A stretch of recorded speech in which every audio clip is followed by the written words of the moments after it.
रूपोस भाग 9। रूही की आवाज़ सुनकर भी अनय नहीं रुका और दौड़ते हुए आगे निकल गया।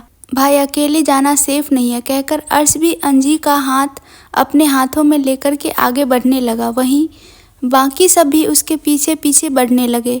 अंजी कभी अर्श को देखती तो कभी अपने हाथों को, जिसके लिए वह आगे बढ़ रहा था। पंचर कहीं का, कॉलेज में तो बड़ा अकड़चंद बना फिरता है, यहाँ देखो कैसे मेरे हाथों को पकड़ा है। अरे अब मैं थोड़े ना इसके ऊपर कीचड़ लगाऊंगी, पता नहीं मुझे ये इस वजह से मेरे हाथों को पकड़ा है। इसे डर हो गया होगा कि कहीं मैं इससे बदला लेने के लिए इस पर कीचड़ न लगा दूं। कहते हुए अपने मन में अंजी बड़बड़ाने लगी। अने बारिश में दौड़ रहा था, उसके जहन में सिर्फ मानू का ख्याल था। उसे मानू के साथ हुई हर घटना याद आ रही थी। कहाँ हो यार, आई होप कि तुम ठीक हो। उसे ऐसा लग रहा था कि यदि मानू नहीं मिली तो वो भी नहीं रह पाएगा। परेशानी उसके चेहरे पर साफ नजर आ रहा था। मानुषिका, वह जोर जोर से चिल्लाते हुए आगे बढ़ने लगा। रात के इतने अंधेरे में सिर्फ उसे मानू का ही ख्याल था। उसे अपने मानू को कही बात याद आई, तुम इस अर्थ की आखिरी लड़की भी हुई ना तो यह अनायास आहूजा तुम्हारे करीब नहीं आएगा। उसके आंखों से आंसू की बूंद निकलने लगे। अचानक वो एक पत्थर से टकरा कर के नीचे गिर गया, लेकिन मानू का ख्याल आते ही वह झट से उठ गया और दौड़ते हुए मानू मानू चिल्लाने लगा। बारिश भी अब बढ़ गई थी। प्लीज़ गॉड, उसे कुछ मत होने देना। यदि उसे कुछ हो गया तो मानू को कुछ होने के ख्याल से ही इसका दिल कांप उठा। तभी उसे कुछ अजीब सी आवाज़ आने लगी। वही आवाज़ की दिशा में दौड़ते हुए बढ़ने लगा। वह एक खाई जैसा था। अने आवाज़ तो यहीं से आ रही है, कोई है? वह जोर से चिल्लाया, लेकिन उसे कुछ रिप्लाई नहीं आया। वह फिर चिल्लाया, कोई है क्या? शायद कोई नहीं है। कोई आवाज़ नहीं आई तो ये कहकर वह वापस से जाने के लिए मुड़ गया। तभी उसके कानों में कुछ टूटने की आवाज़ आई। यह सुनकर चौकन्ना हो गया। उसके कदम रुक गए। उसे अंजी की बात याद आई, खाई में गिर गई। ये याद आते ही वह झट से नीचे झाँक कर देखने लगा। पहले तो अंधेरे में उसे कुछ दिखाई नहीं दिया, लेकिन उसने गौर से देखने की कोशिश की तो हल्की सी रोशनी में कोई लड़की पेड़ की डाली पर लटकी हुई दिखाई देने लगी। लड़की शायद बेहोश थी। अने यह कहकर चिल्लाते हुए, हेलो, कौन हो तुम? क्या तुम्हें कोई आवाज़ सुनाई दे रही है? अने को उस लड़की की शक्ल दिखाई नहीं दे रही थी। जब उसके चिल्लाने पर भी कोई आवाज़ नहीं आई तो वह फिर से उसे लगातार आवाज़ देने लगा। मानू के चेहरे पर पानी की बूंदें गिरी तो धीरे से उसने अपनी आंखें खोली। उसे अपना शरीर हिलते हुए लगा तो उसने अपनी आंखें झट से खोल ली। उसने अपना सर घुमाकर देखा और उठने की कोशिश करने लगी, लेकिन फिर हिलने से उसे अपने शरीर झुका हुआ सा लगा। तब उसे एहसास हुआ कि वह किसी पेड़ की डाली पर है। ये एहसास होते ही उसकी जान हलक पर आ गई, क्योंकि जैसे डाली हिल रही थी उस हिसाब से वह किसी भी वक्त टूट सकता था। उसे अब डर लगने लगा। उसकी आवाज़ भी डर से नहीं निकली। इधर अने को समझ नहीं आ रहा था कि वो क्या करे। वह मदद के लिए बाकी लोगों को बुलाने के लिए मुड़ गया, लेकिन तभी उसे कुछ आवाज़ सुनाई दी। जैसे सुनने के बाद उसकी दिल की धड़कन बढ़ गई। मानू ने हिम्मत करके जोर से आवाज़ निकाली थी, मानू हेल्प, कोई है क्या ऊपर? Please help me. ये आवाज़ सुनकर के अने तुरंत झाँक कर देखा। मानुषिका, वह जोर से चिल्लाया। मानू ने अने की आवाज़ सुनी। अनायास उसके मुंह से निकला। अने की आवाज़ सुनकर मानू को उम्मीद की एक किरण दिखाई देने लगी। अनायास उसने भी आवाज़ दिया। उसने मुरझाए चेहरे पर सुकून आ गया। अने मानू को चिल्लाते हुए, सुनो, तुम घबराओ मत, मैं कुछ करता हूँ, तुम रिलैक्स हो जाओ। मानू, हाँ ठीक है। इधर अने ने अपने चारों तरफ देखा कि कुछ देखे जिससे वह मानू को ऊपर खींच ले, लेकिन उसे कुछ नहीं दिखा। इधर मानू को जब अने की कोई आवाज़ नहीं आई तो उसे लगा जैसे अने उसे छोड़कर चला गया। मानू खुद से, कोई आवाज़ क्यों नहीं आ रही? कहीं ये मुझे छोड़कर तो नहीं चला गया? शायद चला गया लगता है, पर ऐसे कैसे चला गया? घमंडी कहीं का। हाँ, मुझे क्यों बचाएगा? अभी उसकी वो रूही का होती तो कैसे पूरी जान लगा देता उसे निकालने में। मैं कौन हूँ? बस एक मामूली सी लड़की जो उसके साथ साथ पढ़ती हूँ। घमंडी कहीं का मुझे देखकर ऐसे नज़रें फेरता है जैसे मुझे देखेगा तो पता नहीं क्या भूचाल आ जाएगा। और उस रूही के साथ कैसे चिपक चिपक कर डांस कर रहा था। क्लास में भी वो चिपकू कहीं की हमेशा पूंछ की तरह मंडराती रहती है, और ये महाशय, ये तो उसके साथ ही रहता है। ऐसे ही बड़बड़ाते हुए वह हिलने को हुई, लेकिन टहनी पतली होने के कारण वह टूट गई। मानू की चीख निकल गई। मानू, आह, लगता है मेरा अंतिम समय आ गया है। अने मानू की आह की आवाज़ सुनकर, क्या हुआ? देखो, तुम हिलना बंद करो, मैं कुछ करता हूँ, अनय ने कहा। वापस अनय की आवाज़ आई, तब जाके मानू को राहत मिली। ये नहीं गया है, तुम अभी तक यहीं हो? मानू ने चिल्लाकर पूछा। अनय ये सुनकर, क्या मतलब कि यहीं हूँ? मानू, अरे मुझे लगा कि तुम अब तक चले गए होंगे। अनय ये सुनकर खुद से, हे, बड़ी अजीब लड़की है। यहाँ मेरी जान निकली जा रही है और इसे लगता है मैं इसे यहाँ ऐसे छोड़कर चला जाऊँगा। कुछ देर की खामोशी छाई रही वहाँ पर, क्योंकि अनय खुद में बड़बड़ाने लगा था। अनय, और भला वो क्यों? अब ये भी बता दो। मानू, हे, अब क्या बताऊँ इसे? अर्श भी पीछे वहाँ पर आते हुए, अनय तू यहाँ क्या कर रहा है? तब तक बाकी सभी वहाँ आ गए थे। अंजी मानू की आवाज़ सुनकर अर्श का हाथ छोड़ते हुए दौड़कर अनय के पास आई। अंजी, मानू, मानू तू कहाँ है? मानू अंजी की आवाज़ सुनकर अंजी कहकर चिल्लाई। अंजी घबराते हुए खाई के नीचे झांककर, मानू तू ठीक है ना? देख, तू बिल्कुल भी मत घबराना, हम तुझे कुछ नहीं होने देंगे। मानू की आवाज़ सुनकर अंजी नीचे झांकते हुए बोली। अंजी अर्श से, पंचर, ऐसे खड़े क्यों हो? कुछ करो ना।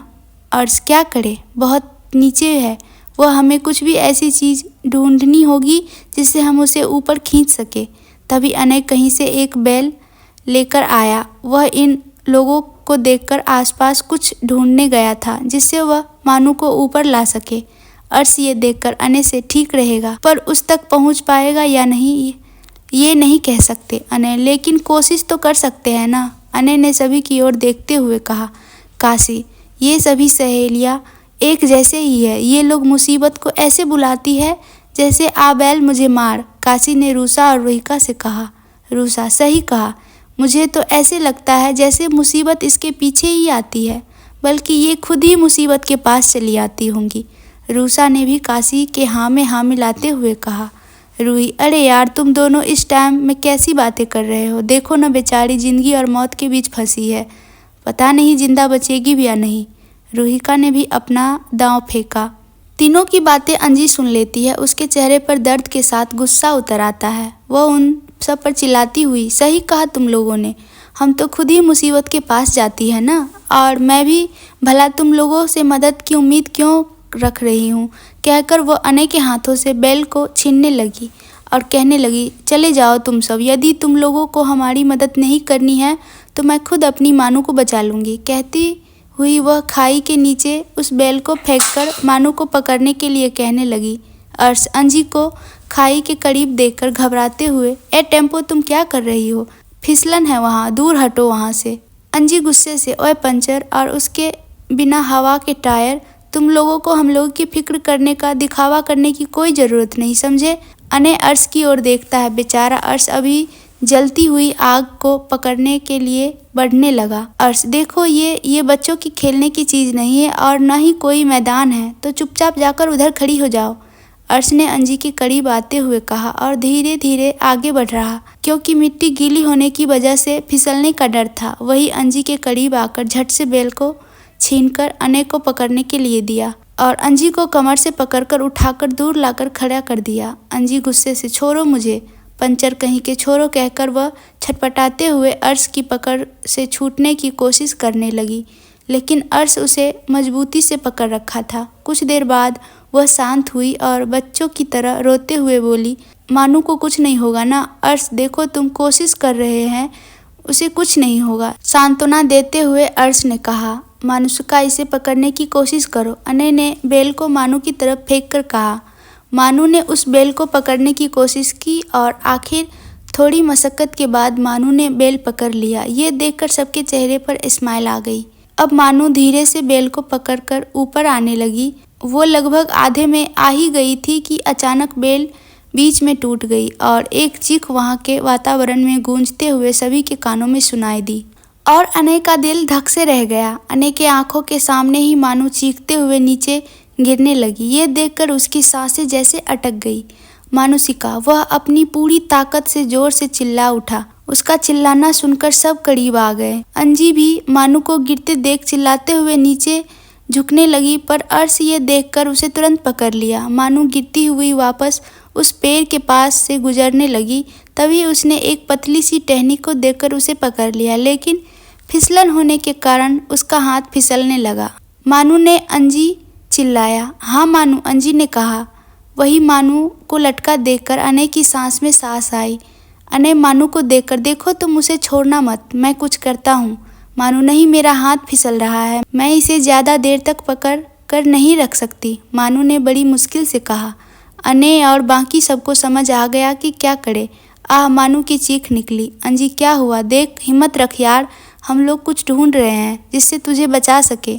अनय भी मानू से, देखो तुम अपने आसपास कुछ पकड़ने का देखो ना, कुछ मिले तो उसे पकड़ लो। मानू, नहीं, यहाँ कुछ भी नहीं है। रूही का अनय से। अनय, कुछ मिला क्या? अनय नाव में सर हिलाया। अब किसी को कोई रास्ता नजर नहीं आ रहा था। मानू को ऐसा लगता है जैसे अब वो सही में मर जाएंगी। अर्श अनय को खाई के साइड जाता देखकर, अनय कहाँ जा रहा है यार?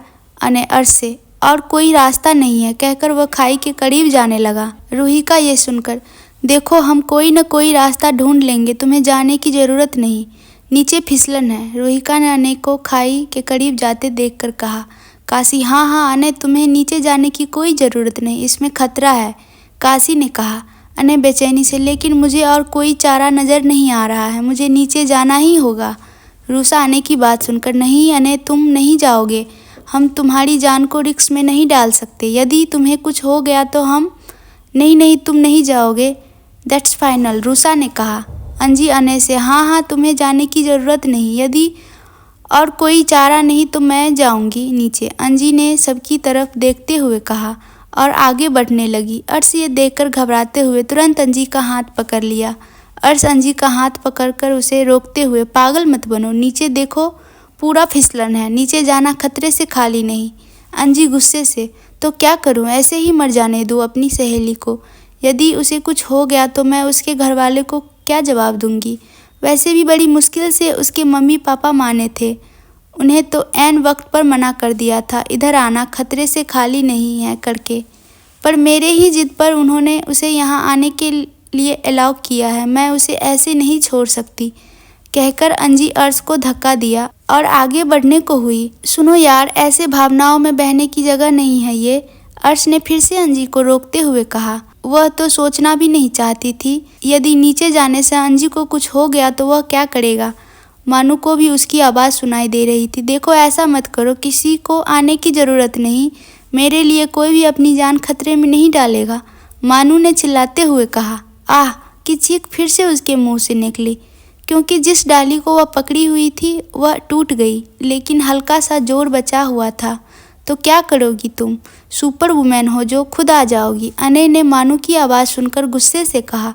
अनय की धड़कन किसी अनहोनी के डर से बेतहाशा धड़कने लगी थी। अचानक उसके सामने मानू का चेहरा सामने आया। क्यों कर रहे हो ऐसा? देखो मैं तुम्हारी कोई नहीं हूँ, इसलिए अपनी जान मेरे लिए मुश्किल में मत डालो। जाओ अंजी को और अपने दोस्तों को लेकर चले जाओ और हमेशा खुश रहना। जितनी भी परेशानी तुम्हें मेरी वजह से हुई होंगी उसके लिए आई एम सॉरी, कहकर वो हल्के से अनय के गालों को किस करके धीरे खाई की तरफ पीछे हटने लगी। जैसे ही लास्ट कदम खाई में रखने वाली थी, अनय की जोर से चीख सबको सुनाई दी। नहीं, सबने उसकी चीख सुनकर अनय की ओर देखा। अर्श अनय की चीख सुनकर घबराते हुए, क्या हुआ यार? तब जाकर अनय को ख्याल आया कि ये उसका इल्यूजन था। उसका चेहरा पसीने से लपतप था।